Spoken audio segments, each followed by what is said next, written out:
আলাইকুম। ভিডিওটা শুরু করলাম একটু বাইরে গিয়েছিলাম, তো একটু খাওয়া দাওয়া দিয়ে শুরু করলাম আর কি। তো খাওয়া দাওয়া শেষ করে বেরিয়ে পড়লাম, মেয়েকে বাসায় চলে যাবে, রিকশায় উঠে দিচ্ছিলাম। তো ওকে বাসায় দিয়ে আমরা হাজব্যান্ড ওয়াইফ একটু ঘোরাঘুরি করব। তো মেয়েকে উঠিয়ে আবার ব্যাক করলাম।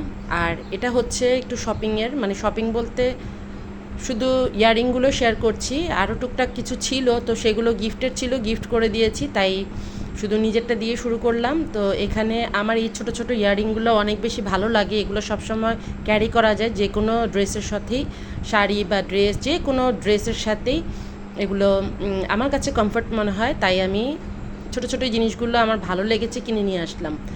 আর ছোটো ছোটো জিনিসগুলো সব সময় পরা যায়, বাসায়ও পরা যায়, বাইরেও পরা যায়। তো সেটা চিন্তা করি আর কি নেয়া। আর বড় বড় যে বড় যে জুয়েলারিগুলো, সেগুলো কিন্তু একমাত্র কোনো পার্টি ছাড়া আমি পরি না, আমার পরা হয় না। আমি কোথাও গেলে এই ছোটো ছোটো জিনিসগুলো আমি ক্যারি করতে পছন্দ করি। এগুলো কিন্তু খুব বেশি দাম না, তারপরও আপনাদের সঙ্গে একটু শেয়ার করলাম, ভালো লাগছে আমার। তো এইটা আমি সিঙ্গেল কিনেছিলাম, এ দুটো নিয়েছে 100 টাকা। আর ওই যে বড় যে পাতাটা দেখা যাচ্ছে যেটার মধ্যে অনেক রকমের, সেটা আমার পুরোটা নিয়েছে 100 টাকা। টাকাটাও আমি উল্লেখ করে দিলাম যেন আপনাদের সুবিধা হয়। তো এটা কিন্তু খুব বেশি দাম না, কিন্তু আমার কাছে খুব বেশি ভালো লেগেছে, কারণ এই ছোটো ছোটো জিনিসগুলো দেখা যায় অনেক সময় যে কোনো ড্রেসের সাথে আমি ক্যারি করতে পারি, শাড়ির সাথেও ক্যারি করতে পারি, আমার কাছে ভালো লাগে।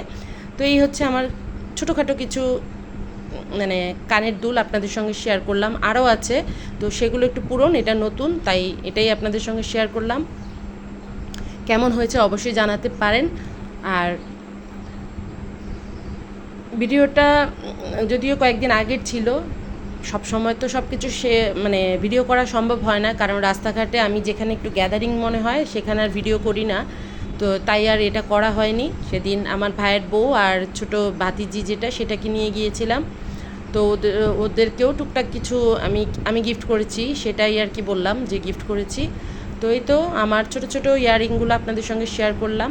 আর এটা হচ্ছে পরের দিন, 2-3 দিনের পরের ভিডিও। ভাত রান্না করছি, আর বাসায় পানির সমস্যা আজকে কয়েকদিন ধরে, ওয়াসার থেকেই নাকি আমাদের এলাকায় এই প্রবলেমটা আবার শুরু হয়েছে, মাঝে মাঝে হয়। তো এখানে ডাল একদম সব কিছু একসাথে দিয়ে বসিয়ে দিব। এখানে ডাল ধুয়ে, যদিও এটা মটরের ডাল, এখানে এটা একবারে ধুয়ে আমি হলুদ, মরিচ, সামান্য পরিমাণ মরিচের গুঁড়ো, সামান্য একটু হলুদের গুঁড়ো, লবণ আর তেল, পেঁয়াজ, কাঁচামরিচ দিয়ে বসিয়ে দিলাম। সেদ্ধ হয়ে গেলে আমি ধনেপাতা দিয়ে নামিয়ে ফেলবো, ঘন হবে ডালটা, দেখিয়ে দিব। আর এখানে ভাত হয়ে যাচ্ছে আমার। আর এই তো বাইরে দেখেন আবহাওয়াটা মেঘলা মেঘলা, বৃষ্টি হবে হবে এরকমই। তো ক্যামেরাটা বন্ধ করার সাথে সাথেই দেখলাম বৃষ্টি নেমে গেল, তাই আবার একটু শেয়ার করছি। এই দেখেন বৃষ্টি পড়ছে। তো আমার রান্নাঘর দিয়ে পাশেই কিন্তু আরেকটা বাসার ছাদ দেখা যায়, তো ভালো লাগে রান্নার সময় এরকম বৃষ্টি বা এরকম ওয়েদার দেখতে, তাই আপনাদের সঙ্গেও একটু একটু শেয়ার করি।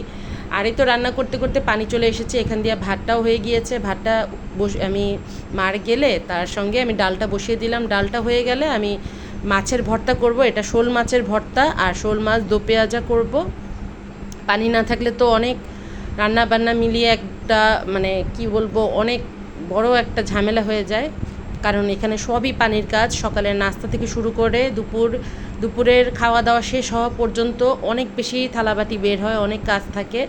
আর তো থাকেই কাপড় ধোয়া, ঘর মোছা, রান্নাবান্না, অনেক কাজ, সব পানির কাজ।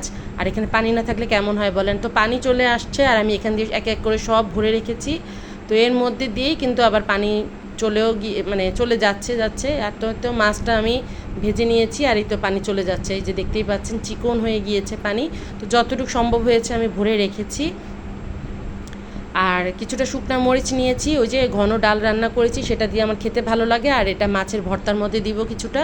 আর এই তো শোল মাছটাকে আমি কষিয়ে নিচ্ছি, এখানে পেঁয়াজ দিয়ে টমেটো দিয়ে একটু ভালো করে কষিয়ে মশলার সঙ্গে তারপর পানি অ্যাড করে দিব। তো মাছটা আগে কষানো হোক, তারপর আমি পানি দিয়ে দিব, ঝোলের পানি। আর এই তো মাছটা আমার কাটা বাছা হয়ে গিয়েছে। এখানে শুকনো মরিচটাকে আগে লবণ দিয়ে একটু ভেঙে নিব, তারপর এখানে তো পেঁয়াজ কাটা হয়ে গেছে, ধনেপাতাও রেডি, সরিষার তেলও রেডি। তো এখন আমি সব এক এক করে মিক্সড করে ভর্তাটা রেডি করে ফেলবো। এত ইয়ামি একটা ভর্তা, মাঝে মাঝে খেতে ভালোই লাগে। তো মাছ রান্না করার যদি প্রিপারেশন ছিল শুধু, পরে আমার জামাই বলতেছে যে একটু মাছের ভর্তাও করে ফেলো। তো তারপরে তো এর সঙ্গে কিন্তু একটা কাঁচামরিচও আমি দিয়েছি। এই ভর্তাটার মধ্যে আমার কাছে বেশি ভালো লাগে শুকনা মরিচ দিয়ে করতে, তাই শুকনা মরিচ দিয়ে তার সঙ্গে একটা কাঁচামরিচও দিয়ে দিলাম, কারণ আমার জামাই আবার শুকনো মরিচটা খুব একটা পছন্দ করে না। তো দুজনেরই মত থাক। আর এখান দিয়ে রান্নাটা কমপ্লিট, এই তো মাছের রান্না রেডি। এখন এটা আমি বেড়ে নিব, ভর্তাটা করে মাছটাকে টেবিলে দিয়ে দিব। তো এক এক করে সব কিছুই রেডি হয়ে গেছে। মাছের ভর্তাটা এই যে আপনাদের সঙ্গে শেয়ার করলাম, এই তো মাছের দো পেঁয়াজা, তারপরে এই যে ঘন ডাল, মটরের ডাল যেটা, সেটা রান্না করেছি, মাছের ভর্তার এই তো শুকনা মরিচ আমার খাওয়ার জন্য কিছুটা, আর গরম গরম ভাত। আর এই হচ্ছে কাপড় ধোয়া শেষ, মানে কাপড় তো ধুতেই হবে, রেগুলারের কাপড়, এগুলো পানি কবে ঠিক হবে তার তো ঠিক নেই। তো এখানে তো কিছু কাপড় ধুয়ে একদম বারান্দাটা আমি একটু শেয়ার করলাম আপনাদের সঙ্গে। আমার ব্যালকনিটা যেহেতু আমার গাছ অনেক পছন্দ, তাই আপনাদের সঙ্গেও গাছগুলো একটু শেয়ার করি। যে এইভাবে আমি প্রতিদিনই গাছগুলো 2-3 বার আমার দেখা হয়ে যায়। গাছের কাছেই আমি থাকি বেশিরভাগ, আমাকে কেন যেন গাছগুলো বেশি টানে। তো ঠিক আছে, ভালো লাগলে অবশ্যই আমার ইউটিউব চ্যানেলটাকে সাবস্ক্রাইব করে দিবেন।